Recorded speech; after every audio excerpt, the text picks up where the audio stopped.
joyful hello to all of you. My name is Minku Bhutar, founder of the Circle of Joy that brings you self-mastery programs and retreats. It gives me great joy to bring to you this season's talk show, a series of interviews on choosing joy, secrets, and stories from all over the world. It is my diligent attempt to show you that joy is not a hockey-pocky, frivolous concept, but a discipline, a way of life much needed if you want to be resilient, radiant, and unstoppable like a runaway train. So subscribe to my channel so that you can tap into the wisdom of people from all over the world. I will see you there. Hello to all you lovely souls in different parts of the world. Now, we all love stories and myths of heroes who exemplify courageous actions against all odds in enormous opposition, right? And which makes me think of why human virtues like fortitude, like endurance, as bravery, these virtues truly show up best in the face of tests and difficulties, and they inspire us to become the best version of ourselves. Namaste. My name is Minku Bhutar, your host from India, and I'm delighted to welcome you all back to the 23rd episode of this talk show. And if you want to catch the wisdom of my speakers on the 1st and 15th of each month, just subscribe and press the cute bell icon on my YouTube channel where I host these episodes. So a little bit now about my brilliant guest speaker today. Now, she's a speaker. She's an integrative psychotherapist and an advocate for people affected by addiction and mental health challenges. She's also featured author on Biz Catalyst 360 and author of Amazon bestseller, Conscious Bravery, Caring for Someone with Addiction. Well done. Please join me to welcome a very special guest speaker all the way from the USA, Pamela Brinker. Delighted to have you here, Pamela.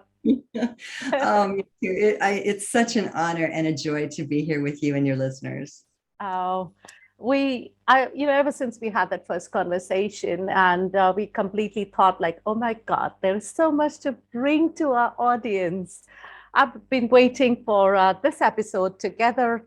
And Pamela, from what I understand, the last time we talked, we touched on this briefly, and you've also talked in some of your LinkedIn articles about some very shocking crises and harrowing, devastating conditions that literally felt like it's pulling the life from you. So Pamela, could I invite you? And of course, if you're comfortable, would you briefly like to share with the audience some of the challenges you have gone through? Because I think it would make a great starting point for our conversation today. Sure, I'm glad to. Thank you. 11 and a half years ago, my late husband died from grade 4 glioblastoma brain cancer.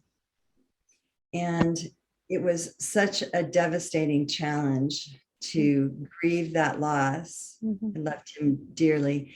And it was equally as hard for my 2 teenage sons at the time. But unbeknownst to me, they started turning not just to each other in their grief, but they turned to drugs and alcohol in their pain as a source of comfort, as the solution to the pain that they felt.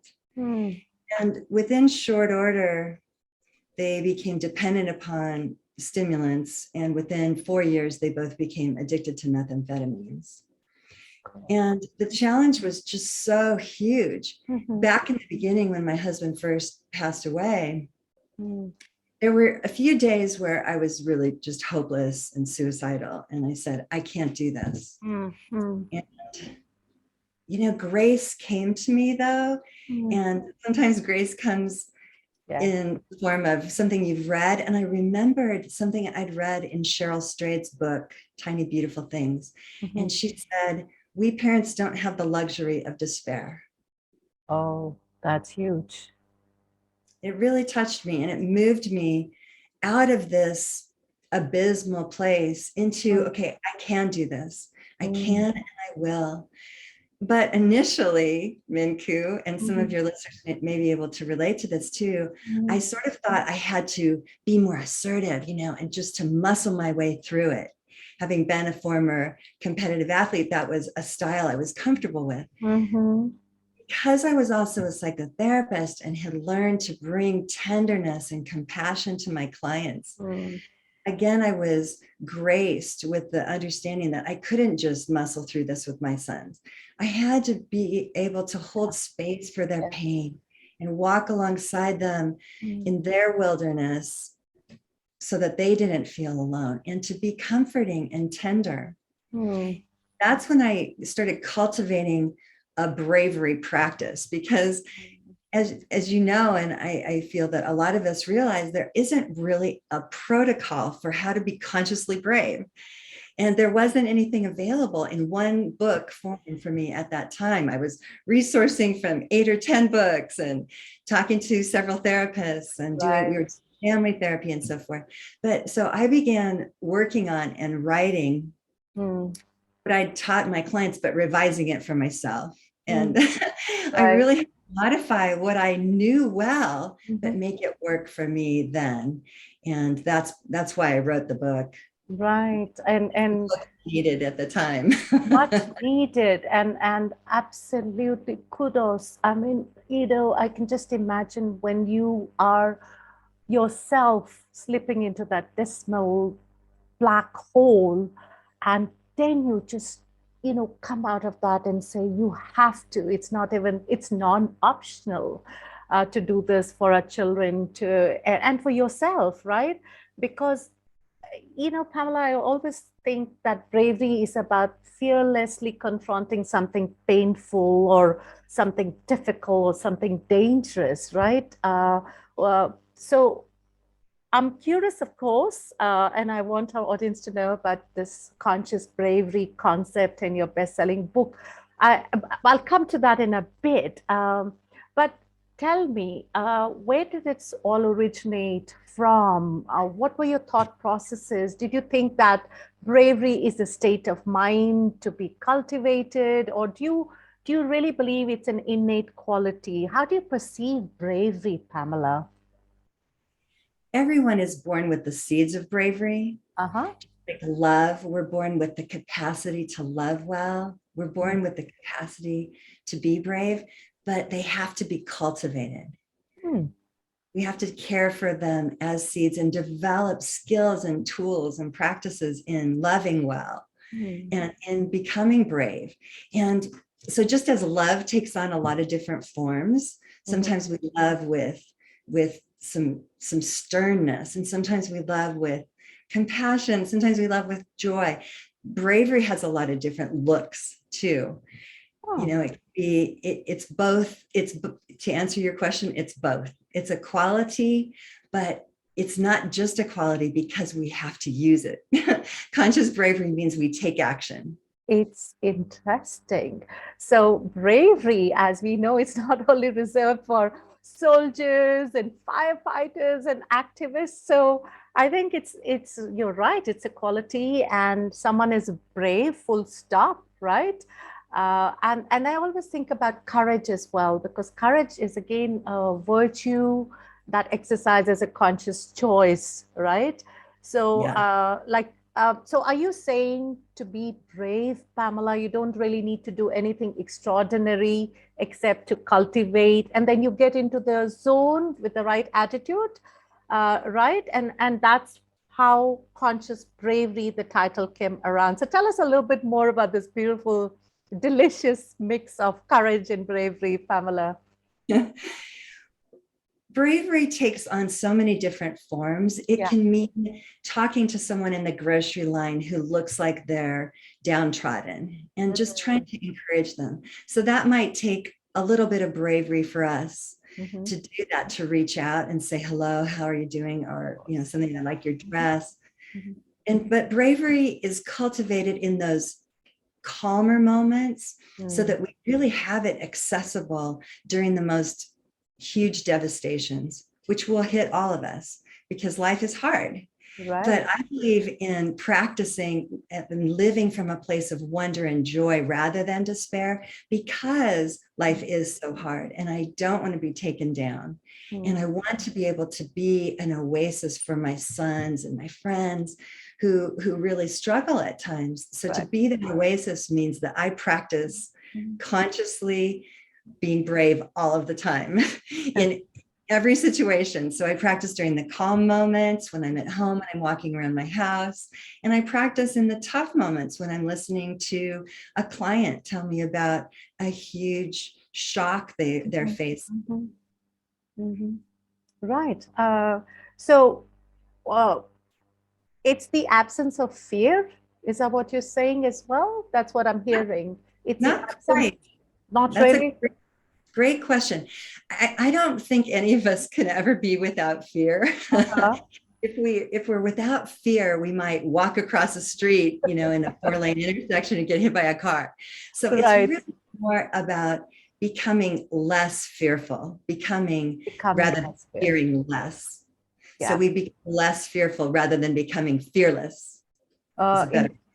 So I view fear as an advisor, Minku, and I believe all of us can. Fear is just one of many informants that we have at the ready to help us in any given moment. And so just as we might have awareness to be compassionate in any given moment, we also have the awareness to listen to our fear and say, what are you saying to me? So I'm looking kind of over my shoulder, because I imagine that fear comes almost over my shoulder, kind of saying, hey, watch out, danger. And so then I'll go, okay, I hear you. And then I trust my intuition and I tune into my body. And if my stomach's churning and have a sense of something, I'll listen to that fear with curiosity rather than being overtaken by my fear or overwhelmed by it.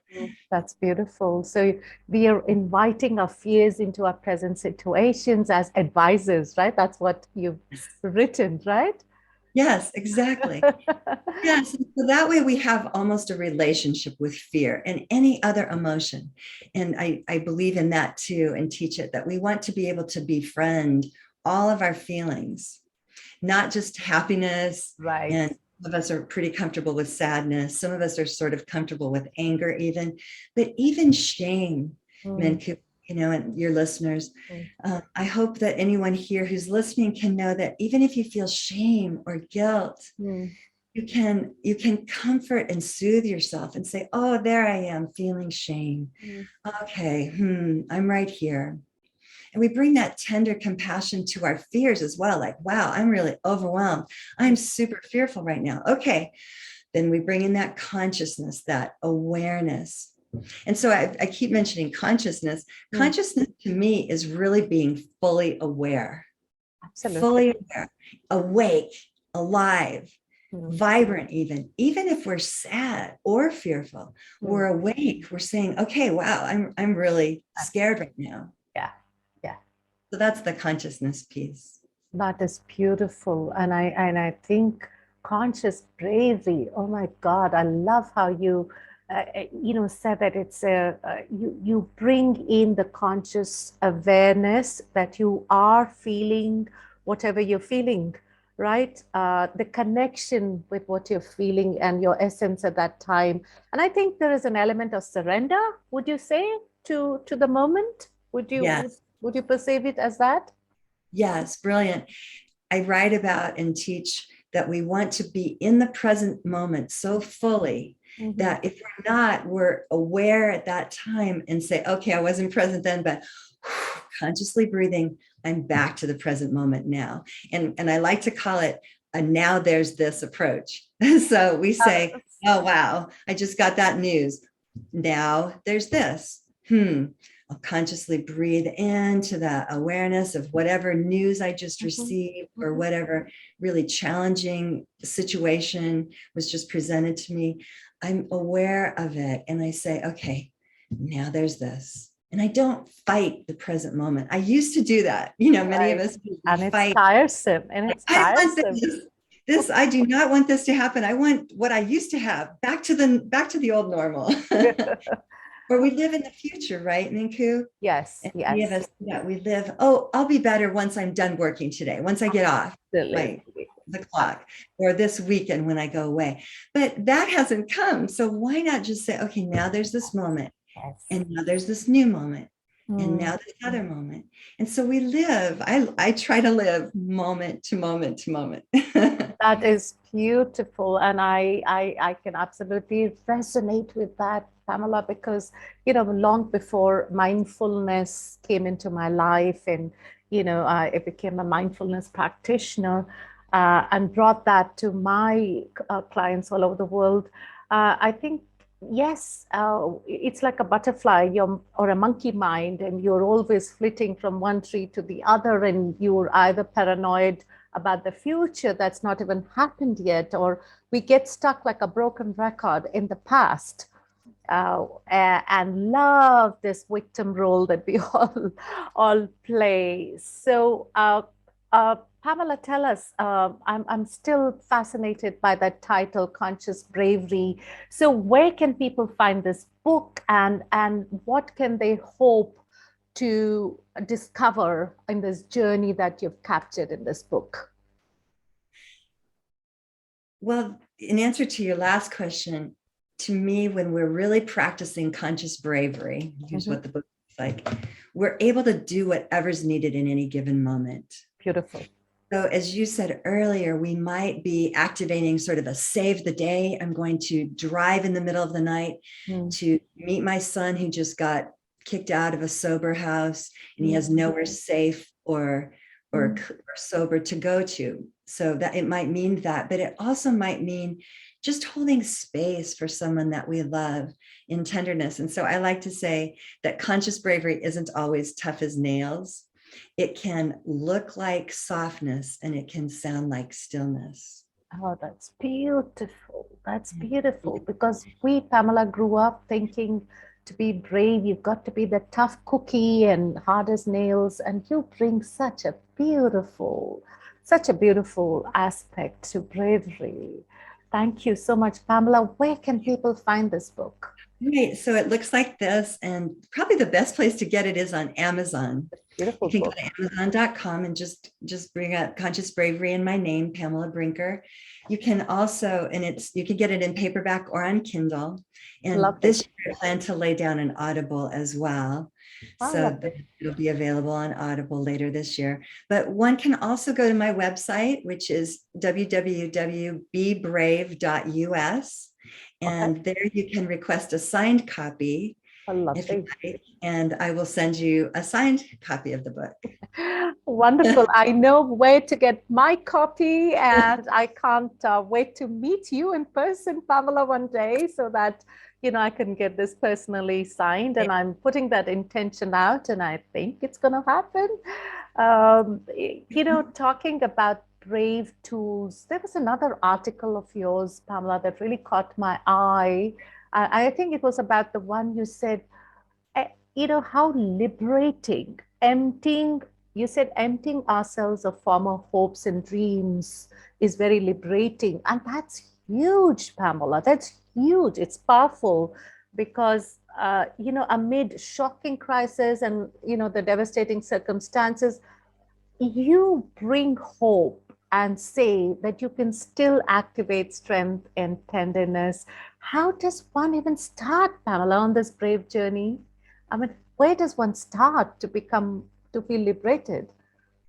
That's such a great question. And my book is very practical, because I like to offer how to do these things. We don't just think about them in the mind and then suddenly they're true.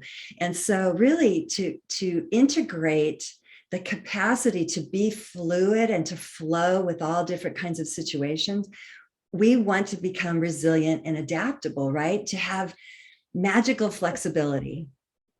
And in order to do that, there's a really quick technique. I don't like to call this mindfulness, because I think the word mindfulness served us really well for a lot of years. Yes. But the word into the pulp. It conjures coming to the mind, and our minds are already too full. So I like to see it as whole being awareness. And we become aware in 6 zones of experience: in our hearts, in our bodies, what's going on in our bodies, what we're feeling, what's happening in our bodies. Are we tight or tense? What's happening in the deepest, most soulful part of us that I call our essence? I like that elegant word, essence. I love it. And what's our intuition teaching us? What's our intuition saying? We want to listen to that. And then we want to be aware of the energetic space around us, and then come back to the mind. So we tap in really quickly to these 6 zones, these 6 realms that are always available to us: our hearts, our bodies, our minds, our essence, our intuition, and the energy or the energetic space around us, because, you know, our bodies don't end with our skin. Absolutely. We So that's, yeah. oh, pardon me. Go ahead. No, Pamela, that's beautiful, beautifully encapsulated. Please go ahead. So when I was so devastated, and I've been ongoingly shocked and have had harrowing experiences with my sons who continue to struggle with mental health challenges and substance use issues. And for most of us, that's true. Life is filled with all kinds of suffering that we didn't create for ourselves. So I try to empty of my former hopes, and I try to be aware of that. Like, I say to myself, okay, with my mind, I'm aware, wow, I was really clinging to a hope that they would go to college or something. Right.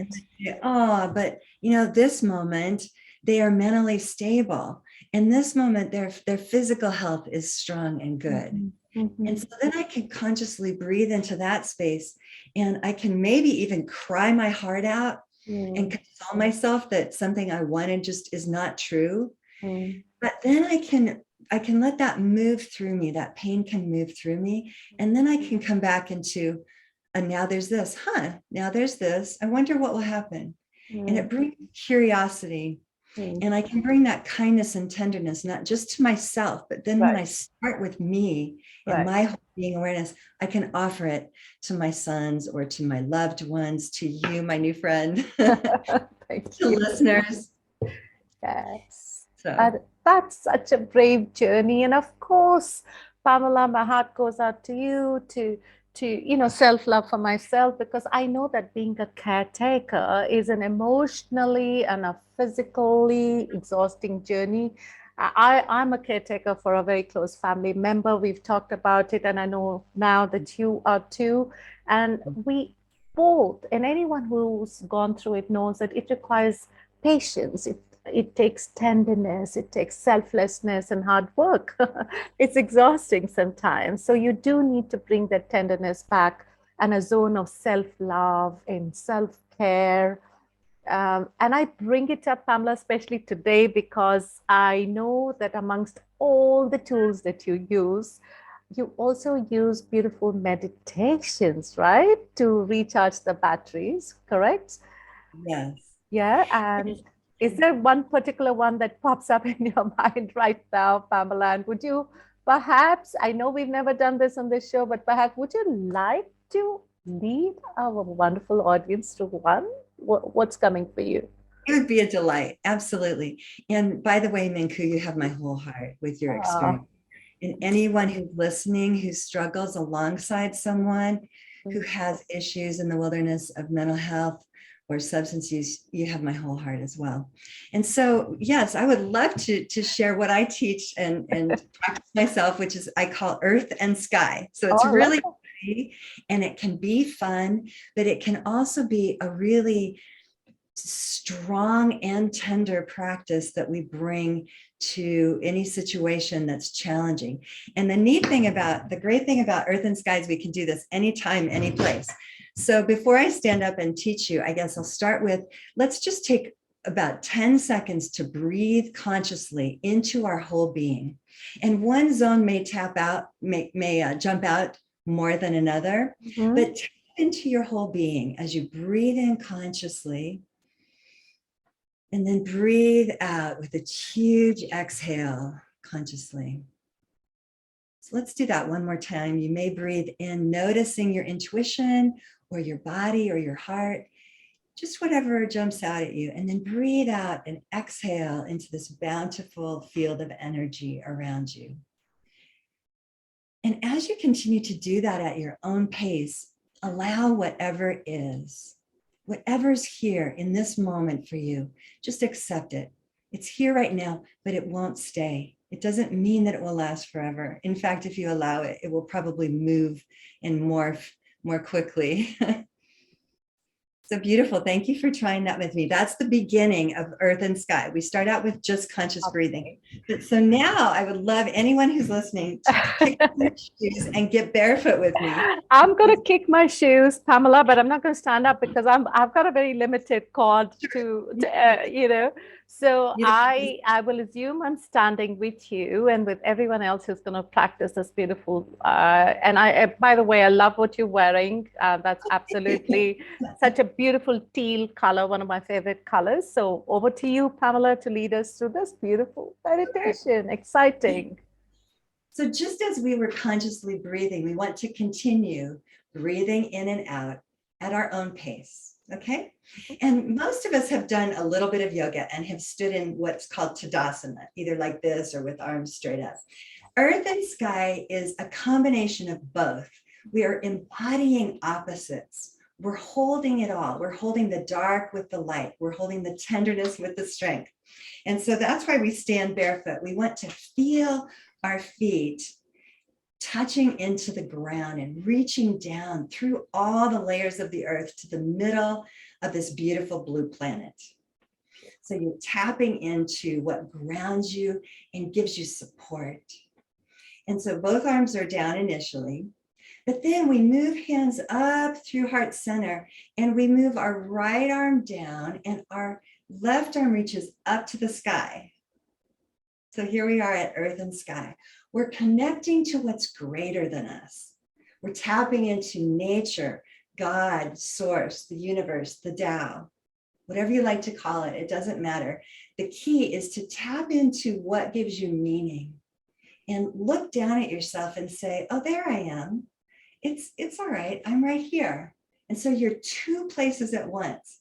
You're right here in the third dimension and up here in the fifth dimension as well. And then we move hands through all of our chakras and through our hearts. Pause for a moment, breathing consciously again. And extend your right arm up to the sky and your left arm down to the earth. Fully aware that you're right here in this moment, but there's also more to what we see, more to what we know. There's meaning. And there's connection with some beautiful being or some beautiful force that's greater than ourselves. So we're completely tapped into the earth and the sky. And we come back to heart center, breathing consciously. Beautiful. Thank you for doing that with me. And thank you, all you listeners, for trying that as well. And we can do that anytime, any place. You know, you can do it. You can do it in your home, in your office. You can step into a bathroom if you're at an event and just connect and get grounded, but also find hope at the same time. That is beautiful. That is beautiful, Pamela. That, you know, you're an empath and so am I. And I absolutely, you know, putting my hands up and allowing me to reach the sky. Here in India, we call this the sun god and Mother Earth. Bhumi, we call it Bhumi. Bhumi is the Mother Earth. And when we plant our feet, we are receiving that beautiful energy. And I felt it. And thank you, Pamela, for bringing all of us to this beautiful, calm space. I felt the ringing in my palms and it almost feels invincible. You feel invincible. You feel like everything is within reach and your capacity to take on anything that life in universe brings to you in the form of lessons, experiences for our growth. So thank you so much. That was so absolutely beautiful. And you know, my mind's calm. I feel formless like water. I really mean this. Well, you're so welcome. And you said that so beautifully. Thank you. Thank you. Thank you for being the beautiful you and the beautiful soul that you are, Pamela. usually this is so unusual, and you've just opened a whole world of me saying, I think we need to integrate more of these meditations into these episodes. This was the first one, so I'm so overjoyed to share it with all our listeners from around the globe. This is the point when we go into a rapid fire round, but in this state of watery, flowy, I'm not sure I'm just going to tap into at this moment and see what's coming as a download to me, leading from the heart. So, Pamela, what's coming to me is would you like to share one message if the universe had ears? Absolutely. I would encourage all of our listeners to remember who you truly are. You're not your role as a mother or as a teacher or a leader. You're not your talents, your skills. You are your essence, and that is unwavering.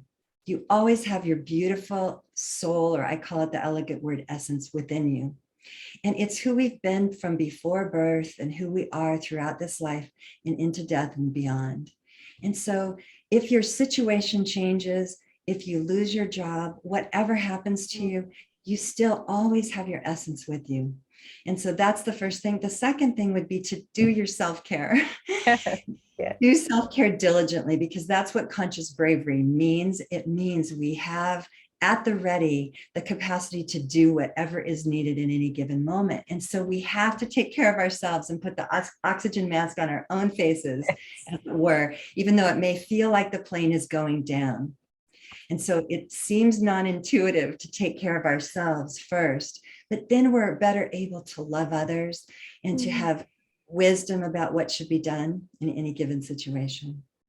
That is so beautiful. Very, very wise. Pamela, thank you so much for sharing that heartfelt message. I hope you've enjoyed being on this show. It's a delight. It is an honor, Minku. You're such a beautiful being. I hope all the listeners can actually see you, in person at some point, but at least we can see you on the video.